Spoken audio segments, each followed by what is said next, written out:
Since 1976, the US government has shut down 10 times. This most recent 2025 shutdown lasted 43 days, a new record. And another new record was that it cost the economy $90 billion, dollars, as billion with a B. Here's what no one is telling federal workers. In this video, I'm going to break down the 2025 government shutdown, compare it to some of the older ones. But more importantly, I'm going to tell you 5 things that you have to do right now to prepare for the next one, because it's not a matter of if it'll shut down, it's a matter of when. Peace and blessings manifest with every lesson learned. If your knowledge was your worth, then it would be well earned. If we were made in his image. Oh, anyways, so this government shutdown, right? Basically, let's talk about it just a little bit. Um, Over the past few years, since 1976, there have been 20 total funding gaps in the government, right? Of those 20 funding gaps, there's been about 10 actual shutdowns where people got furloughed, lost their jobs, got put away from work while they figured out whatever they were going to do with the money. So, what made this most recent one different than the last ones? To give a comparison, first off, the average shutdown length is 8 days, right? This most recent shutdown was 43 days. Just let that sink in, right? This one went from October 1st all the way until November 12th of 2025. And the biggest difference, comparison sake, back in 2013, there was a 16-day furlough, right? Services were reduced, and this cost our economy about $24 billion. In 1995, there was a furlough about 21 days. Major services were halted, and about 800,000 people were furloughed. In 2018, the old record holder, that was about 35 days, $11 billion in GDP was reduced. In comparison, 11 billion in this most recent one, the 43 billion, about 750,000 workers, government workers were furloughed daily, and $90 billion, right? Our economy took a $90 billion hit. And what's crazy is all of this didn't really have too much to do with the government, the people working there, none of the military, none of that. It was, our voted in lawmakers trying to decide the best way to go about medical expenses, healthcare subsidies, right? Just debating back and forth with each other. And they didn't want to agree on, this fiscal budgetary things, because if the medical rules weren't set up the way they wanted to, they weren't going to agree to anything. So that's the main reason for the shutdown, right? Why it lasted 43 days. I couldn't tell you. Human nature, right? I can't control what they do. You can't control what they do. What you can control is what you do. So, in this video, my main focus is to give you just some good steps, good things you should do moving forward to help set yourself up for success and help set up your family, right? So, let's get into it. All right, step number one of my favorites, is you need to build an emergency fund, an emergency shutdown fund, whatever it may be. The main reason people were freaking out when this government shutdown got announced, started happening, is oh snap, I'm not getting my paycheck anymore. We have to break out of this living paycheck to paycheck thing, not having savings. The average person doesn't have, what, $1,000 in their savings. That's terrible, right? You need to, at minimum, at least have a month's worth of, your rent, your mortgage, electric, light, food, pretty much anything you would need to survive for an entire month. You have to have that. That's just minimum. Um, what you really want to have in a good savings is 3 months of expenses, to where if for whatever reason you weren't going to get paid for the next 3 months, your family would still be good.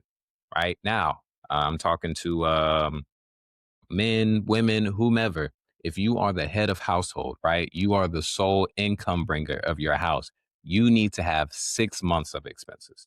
That may sound like a lot, but why would I need 6 months? Because you're the breadwinner. You've taken on this role. You decided that you are responsible enough and dependable enough to be the person to take care of your entire family when it comes to monetary things, you need to have 6 months of expenses because you never know what could happen. You get laid off, this government shutdown could happen, you break your leg, something to where you can't bring in income anymore and you're not allowed to let your family fail. Uh, Build an emergency savings and make sure that emergency savings is sitting in a high yield savings account because I'd much rather have, 4 or 5% annually than 0.01%, from places like USAA or Bank of America. Just throwing that out there. All right. So let's get into number two, right? You need to automate your savings. So, how do you build up that emergency savings with automation? Have been able to invest a lot of money, save a lot of money, build to my goals very often, build to my vacations often, all due to automation. If you are not saving with automation, you're not committed to saving. You're not actually trying to hit any of your goals, plain and simple. If you're relying on having money left over and then transferring that leftover money into a savings account, I guarantee you're not saving anything. I know you're not. I know you don't have any savings right now because that's not a thing. You have to set up automation. It's super easy to do. You can do it within your banks. If you're in the military, you can do it straight out of your paycheck. You can have it sent. You can have a set amount of money sent to your high yield savings account every single month. That's what I do. I do that for my investments, my savings, insurance, everything. Everything's automated because that boosts your chances of hitting your financial goals by like 50% compared to trying to remember to do it or hoping you have enough money in the end. Right? Please, please, please automate your savings, automate your investing. All right. Number three, you have to diversify your income streams. I know everybody says diversification, but you really have to go find another way to make money. You may have an amazing job. You may make 50,000, 100,000, $200,000 a year. That's amazing. But if you're freaking out because of a government shutdown, obviously you have not been doing what you need to do with your money. So a great way to fix that is to get some more money, right? Things you can do is like a side gig. Something I did. I didn't want to drive Uber or Uber Eats because I don't feel like delivering people or delivering stuff to people. But I was okay with Turo.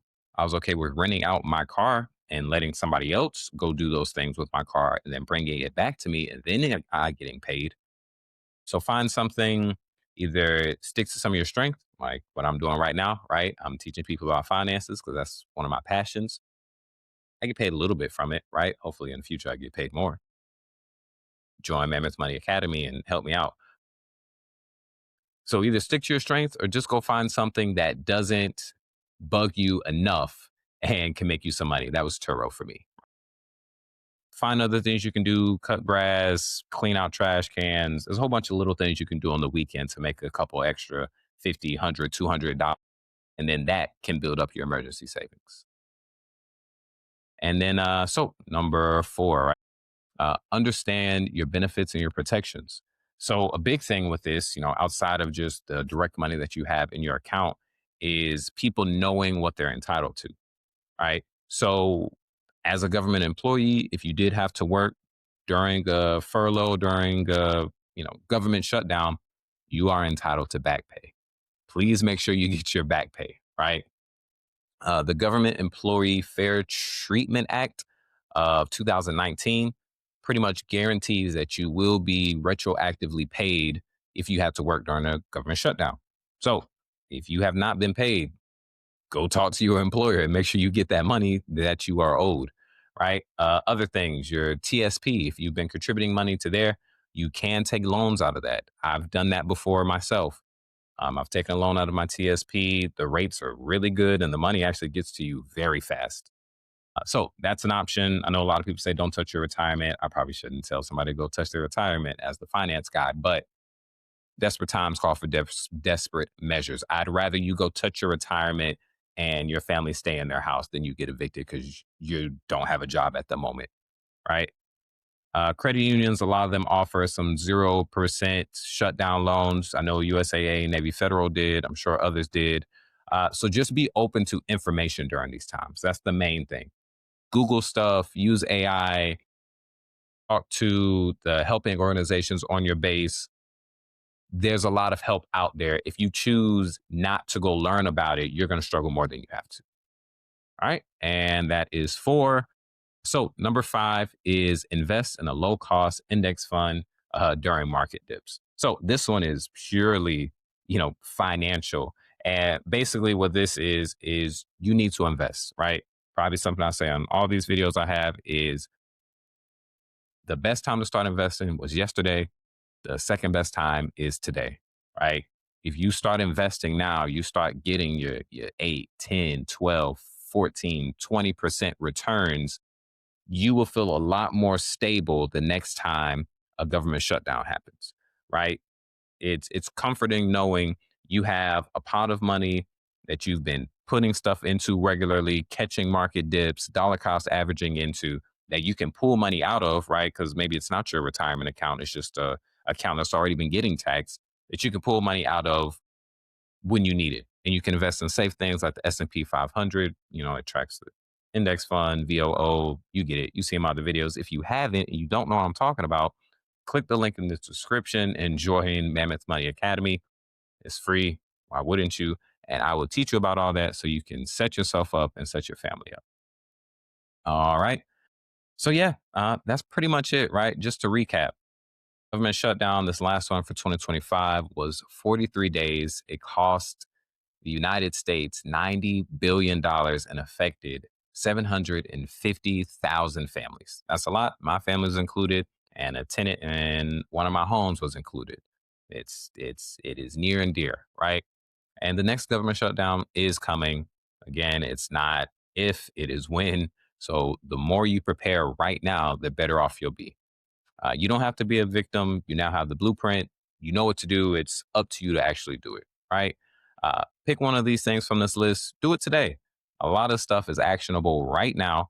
And then, if you could comment below whichever one you're already doing, or the one that you decided to do today. I'd appreciate it.